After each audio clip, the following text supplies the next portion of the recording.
शुक्राना गुरुजी। जय गुरुजी। ओम नमः शिवाय। शिव जी सदा सहाय। ओम नमः शिवाय। गुरुजी सदा सहाय। 3-4 दिन से मन में भाव आ रहा था कि मुझे सत्संग करना है। तो आज मौका मिला, थोड़ा टाइम मिला, तो मैंने कहा आज मैं अपना सत्संग शेयर करती हूँ।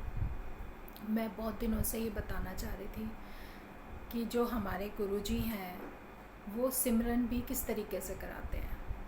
अगर उन्होंने सिमरन कराना है, आपको अपने साथ लेकर चलना है, तो वो सिमरन भी इतने अच्छे तरीके से कराते हैं, हम चाहे ना चाहें लेकिन हम सिमरन कर लेते हैं। वो कैसे?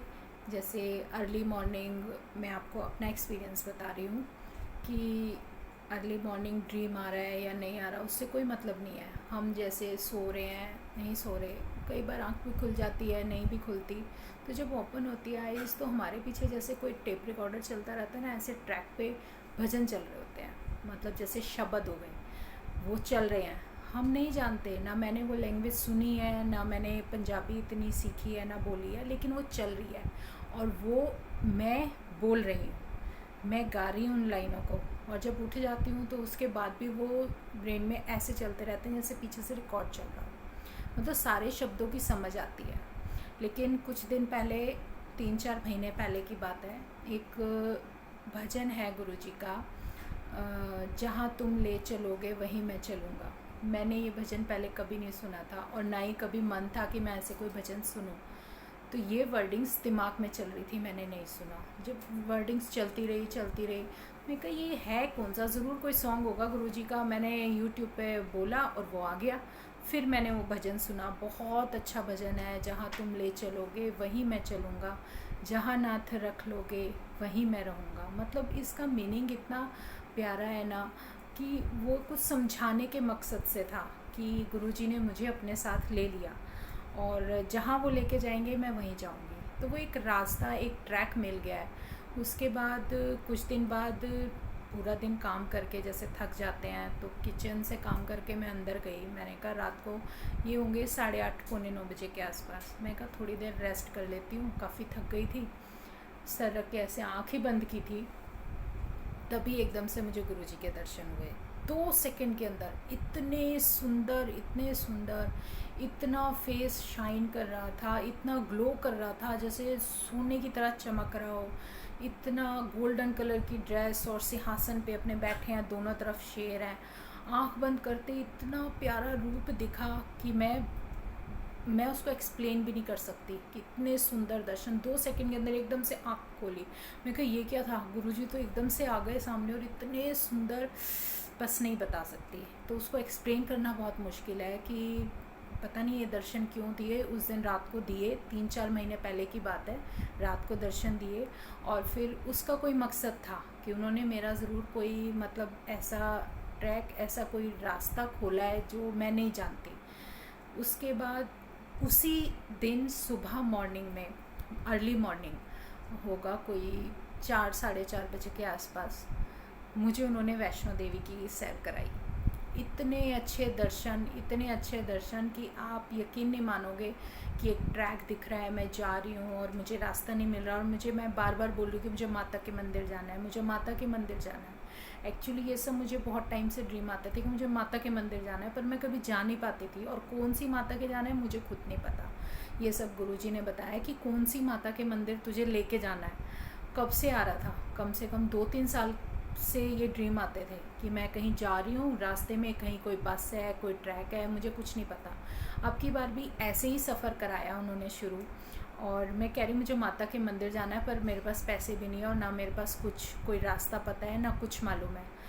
तो एक आंटी मिलती हैं और वो कहती हैं चल मैं लेके चलूँगी तेरे को, वैष्णो देवी के मंदिर लेके जाऊँगी, चल मैं ले चलती हूँ तुझे माता के मंदिर, कौन से मंदिर जाना है तुझे। तो हम जा रहे हैं और फिर वहाँ पे बिल्कुल क्लियर नहीं था, लेकिन रास्ता जा रही हूँ, उनके साथ जा रही हूँ। फिर बहुत सारे ग्रुप बैठे हैं, एक मंदिर दिखाई दिया जहाँ पे पूरी मंडली बैठी हुई है, और उस मंडली में सब भजन गा रहे हैं, भगवान का नाम ले रहे हैं, और मुझे कह रहे हैं कि ये आ गई है, जा इसको दर्शन करा दो।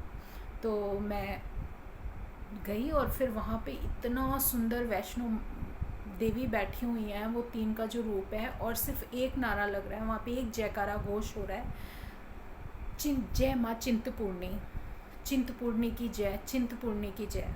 और उनके साइड में एक ट्रायंगल की शेप में एक बिल्कुल छोटा सा रास्ता है।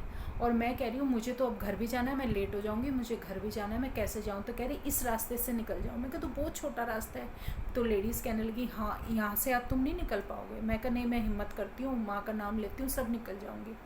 और वो उस इतने छोटे से रास्ते में से, पता नहीं गुफा सी थी क्या थी, मैं उसके अंदर से निकल के और बाहर आ गई। और फिर जयकारा लगा रही हूँ, जय माँ चिंतपूर्णी, चिंतपूर्णी माता की जय।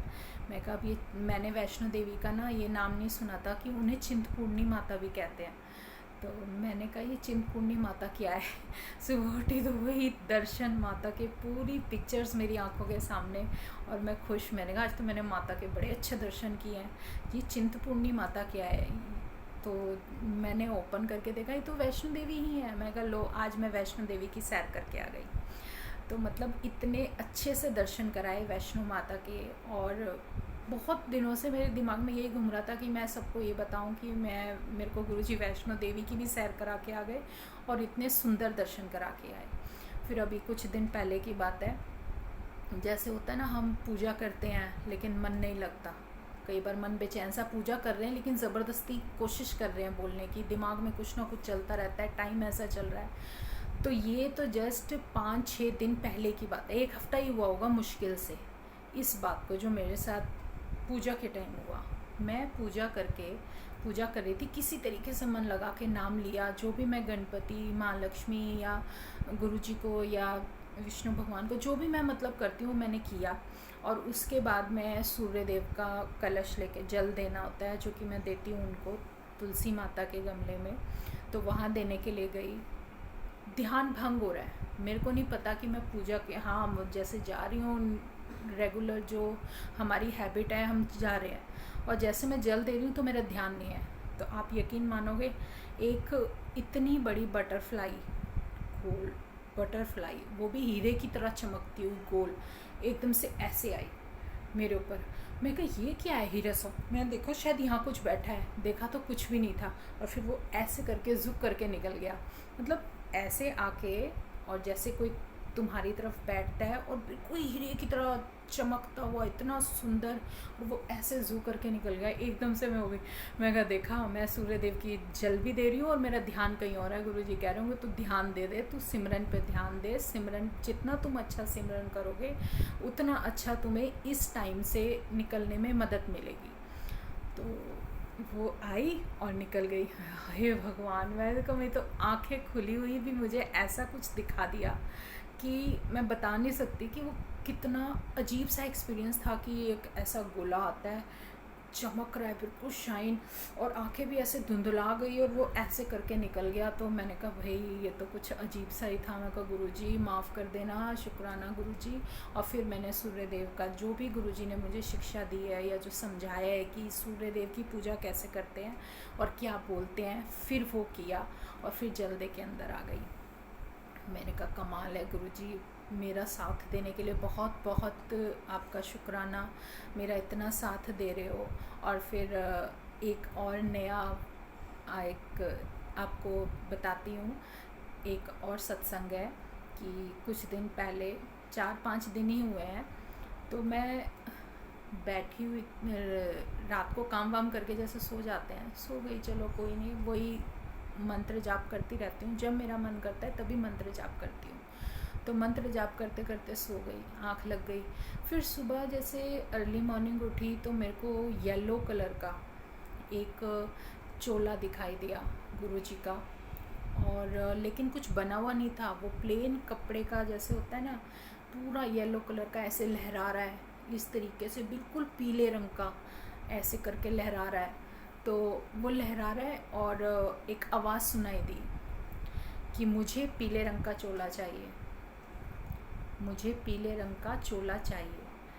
तो 2-3 बार आवाज़ आई, उसके बाद आँख खोली, मैंने कहा पीला रंग। और वो यकीन मानोगे मेरे उठने के बाद भी एज इट इज़ जो मैंने देखा वो सब मेरी आंखों के सामने था। मुझे पीले रंग का चाहिए, क्योंकि मैंने गुरुजी के गद्दी किसी और कलर की बना दी थी। मुझे इतनी समझ नहीं थी कि भाई इसमें गुरु का रंग पीला होता है तो पीले रंग का ही बनाना चाहिए। फिर मैं पीले रंग का लेने गई कपड़ा, तो जहाँ से थोड़ा बहुत ले लेते थे तो उसकी शॉप बंद थी, तो फिर अंदर से नहीं, एक और संगत आंटी हैं उनसे ले लो। फिर एक शॉप थी, वहाँ जाकर मैं लेकर आई और फिर उनकी मैंने गद्दी बनाई। तो फिर येलो कलर का ही बनाया, क्योंकि उनका ये ऑर्डर था कि येलो कलर का ही, सब पीले रंग का सब कुछ होना चाहिए। मेरी जूतियाँ भी पीले रंग की होनी चाहिए, मेरा सब कुछ पीले रंग का होना चाहिए। मैंने कहा ठीक है गुरुजी, पीले रंग का ही चोला बनाऊंगी अब। फिर मैंने बनाया पीले रंग का चोला, और उसके बाद अगले दिन, जिस दिन बनाया था अगले दिन, मैंने गुरुजी के इस स्वरूप के ऊपर शिवलिंग के दर्शन किए। और वो मैंने उसकी पिक लेके बहुत अच्छे से रख ली है, एक बार आपको ज़रूर दिखाऊंगी। पूरे शिवलिंग के दर्शन, और उस शिवलिंग के ऊपर मतलब जो हमारे शेषनाग जी होते हैं वो भी हैं, तीसरी आँख भी है, मतलब बहुत सुंदर दर्शन है।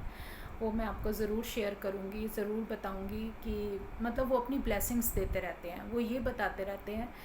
उनका मैसेज भी यही है कि जब तुम मेरे से ध्यान करते हो तो मैं तुम्हें अकेला नहीं छोड़ता, मैं तुम्हें अपनी निशानियाँ देता जाऊँगा, और तुम मानो या ना मानो वो तुम्हारे ऊपर है। तो इसी तरह छोटे छोटे छोटे सत्संग बहुत सारे इकट्ठे हो रहे हैं, लेकिन फिर भी धीरे धीरे कोशिश करूँगी ज़्यादा समय ना लेते हुए मैं आपको छोटी छोटी चीज़ें आपको ज़रूर शेयर करूँ। जैसे मैंने लास्ट उसमें बताया था कि भाई गुरुजी ने बेटे को ब्लेस किया था, उसमें एक चीज़ बताना भूल गई थी कि मुझे कैसे पता चला गुरुजी ने ब्लेस किया, कि उसके जिन कपड़ों पे मैंने उसको हर्ट होते हुए देखा था, जिस ड्रेस के ऊपर, उसी ड्रेस के ऊपर जिस दिन उसने मंगलवार को पहनी हुई थी, उसके ऊपर 7 नंबर बना हुआ था, बहुत बड़ा 7। और वो भी मैंने कैप्चर करके रखा हुआ है कि कभी मौका मिलेगा आप लोगों को ज़रूर दिखाऊंगी। वो 7 नंबर जो गुरुजी का बर्थ डेट था, चंदन के तिलक से, वही खुशबू वाला, वो 7 नंबर गुरुजी का, वो मेरे पास उसका कैप्चर किया हुआ फ़ोटो भी रखा है। तो आया था तब पता चला कि ये तो भाई कुछ और ही चीज़ है, गुरुजी ने ब्लेस किया है, तो कोई चीज़ें ऐसी नहीं है जो इम्पॉसिबल हो। तो मेरी आप संगत से यही दरख्वास्त है, आपसे सबसे यही रिक्वेस्ट है कि आप सच्चे दिल से एक बार मेरे शिव को, मेरे गुरु को ज़रूर एक बार प्रणाम करो या उन्हें दिल से बोलो। और उनका कहना ये है कि जो सबसे बड़ी बात मैं आपको बताना चाहती हूँ, वो ये नहीं कहते कि तुम मुझे ही बोलो कि जय गुरुजी जय गुरुजी। वो तो जब उनका हुक्म होगा ना, जब तक उनका हुक्म नहीं है आप जय गुरुजी नहीं बोल सकते। वो अपने आप जब उनका इशारा होगा तभी आप जय गुरुजी बोलोगे। ये तो है, बहुत बड़ी शक्ति है। और वो ये कहते हैं अगर तुम माता का नाम लेते हो तो भी वो उन्हीं को ही स्मरण कर रहे हो। माता का नाम लेते हो, किसी और भगवान का नाम लेते हो, कोई भी नाम लेते हो, तो एटलीस्ट वो सब उन्हीं की माया है, वो सब कुछ वही है।